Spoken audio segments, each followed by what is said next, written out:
The last lecture ended with a reminder of the mirror image rule and the introduction to the last shot rule. These rules can be a problem when business people use standardized forms to make and record transactions. Business people use forms to make their transactions easier and faster. It's like automating a process. Using a standardized form also brings uniformity to transactions. If you're doing thousands of transactions a year, it's nice to know they're all exactly the same, at least in the fine print or incidental terms. But suppose a party uses one of its standardized terms to accept an offer. The form might be titled acknowledgement or confirmation. But don't be misled by titles a non-lawyer uses. The form might be an attempt to accept an offer. The problem is that all that fine print on the form is almost certainly different from the offer, whether the offer was oral, over the phone, or writing, or by another standardized form. The fine print on the form used as an acceptance violates the mirror image rule. That means the form intended to accept actually rejected the offer. It's a counteroffer, and this counteroffer must be accepted to become a contract. In the real world, the parties might assume they already have a contract. After all, they do agree on the essential terms. What's next? The seller delivers and the buyer pays. If everything goes well, there's no reason to wonder whether there is a contract or whether the contract is based on one set of terms or another. But sometimes things do go wrong.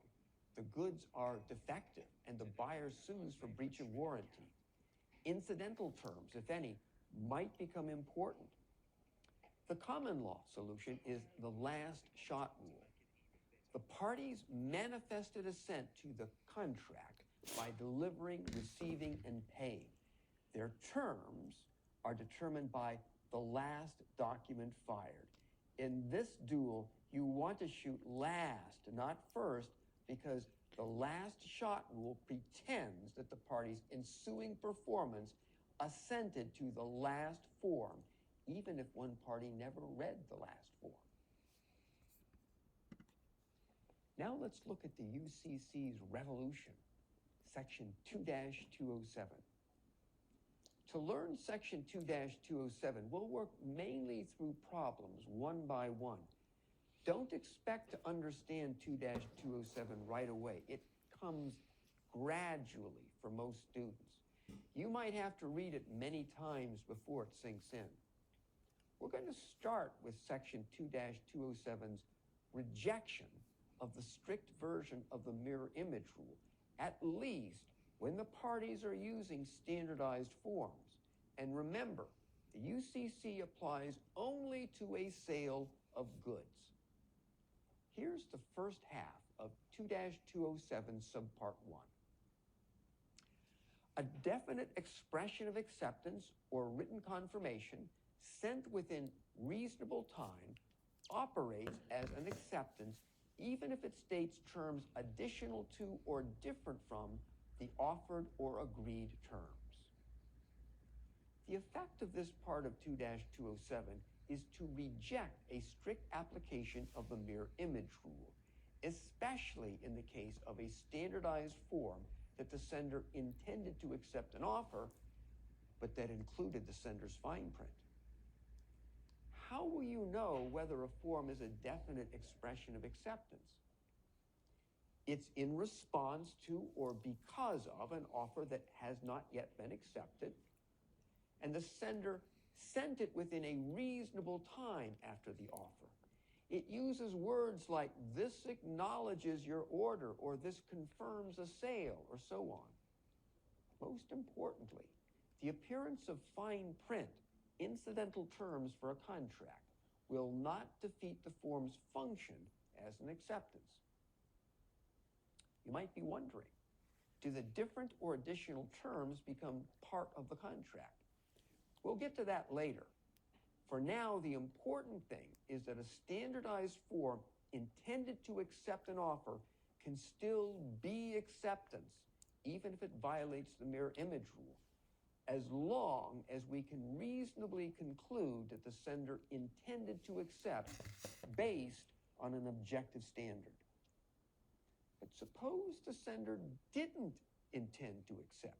The sender intended its form to be a counteroffer.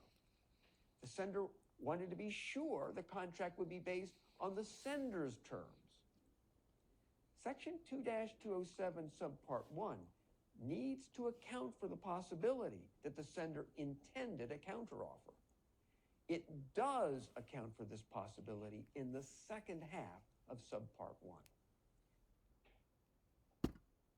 Here's the second half of section 2-207 subpart 1. The form is an acceptance unless expressly made conditional on assent to the additional or different terms. In other words, the form is an intentional counteroffer viewed objectively.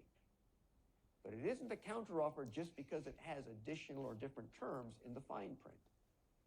We've done away with the strict version of the mirror image rule, so a responding party's form might very well be acceptance unless the responding party is clear that acceptance is not intended. Of course, you could just say, I reject your offer. This is a counteroffer. However, remember the parties are non-lawyers using standardized forms in less than major transactions. And now they're not paying close attention. Thus, 2-207 subpart 1 says it's enough to make your form a counteroffer if the form states that a contract is conditional on the other party's assent to the additional or different terms of that form. That makes the form a counteroffer. There's still a big problem. People don't read standardized forms with lots of fine print. Suppose one party makes an offer. The other party responds with a form that is conditional on assent to different terms, and nobody reads the fine print. The first party offered, the second party counteroffered, and then both parties just assumed they had a contract and began to perform delivery, receipt, and payment. Their conduct manifests assent to a contract. Subpart 3 of section 2-207 reaffirms this idea of mutual assent by performance. Here's the first part of section 2-207 subpart 3.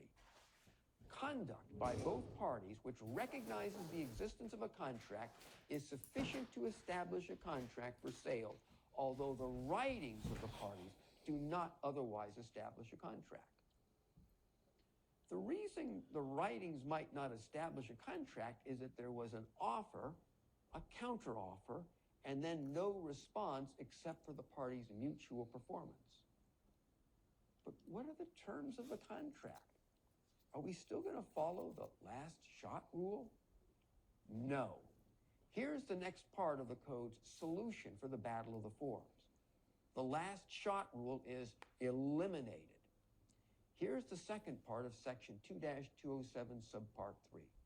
When the writings fail to establish a contract, the terms of the particular contract consist of those terms on which the writings of the parties agree, together with any supplementary terms incorporated under any other provisions of this act.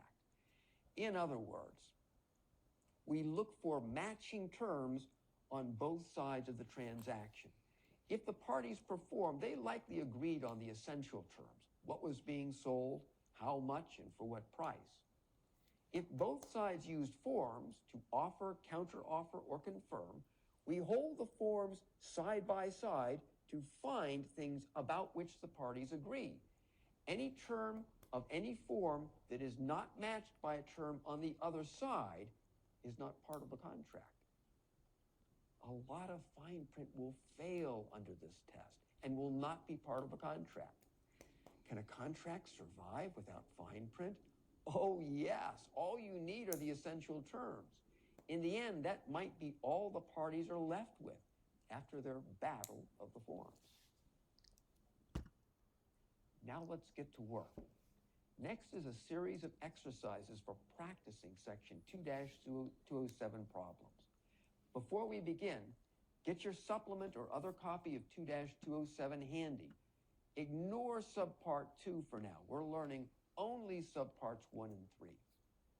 Finally, do think about these problems yourself. If you're just an observer, you'll get nothing from